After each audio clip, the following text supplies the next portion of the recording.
ഒരു സ്ഥലമില്ല. അങ്ങോട്ടും ഇങ്ങോട്ടും പോയി കുറെ പൈസ പോയത് മിച്ചം. എന്തൊരു തീറ്റ അയാള് തിന്നുകൂട്ടണേ. എന്നാ ശരീരത്തിൽ വല്ലതും കാണണ്ടേ? ആര്? ആ ആന ചൂണ്ടി. പിന്നെ അയാള് നിങ്ങളെ വിളിച്ചോണ്ട് നാട് മുഴുവൻ ഇറങ്ങിയതോ? അയാളെ പറഞ്ഞിട്ടും കാര്യമൊന്നുമില്ല. കയ്യിലുള്ള തോയ്ക്ക് ആനയെ കിട്ടണ്ടേ?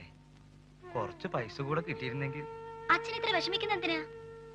ആനയെ കിട്ടിയില്ലെങ്കിൽ മേടിച്ച കാശ് തിരിച്ചു കൊടുത്താ പോരെ? എന്റെ മാല ഞാൻ ഒരു തന്നേക്കാം.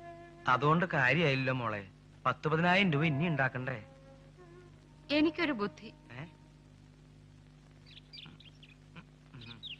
പറയടി. ഞാൻ പറയട്ടെ? പറയടി. ആ തടിച്ചു തന്നെ വരുവാണ്. ഇപ്പൊ പറയാൻ മനസ്സില്ല.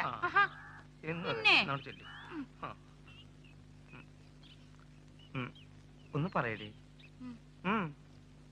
തന്ന പൈസ നമുക്ക് തിരിച്ചു കൊടുക്കണ്ട. എന്നിട്ട് നമുക്ക് ആ പൈസ എടുത്ത് ഈ പെണ്ണിന്റെ കല്യാണം അങ്ങ് നടത്താവുന്നേ.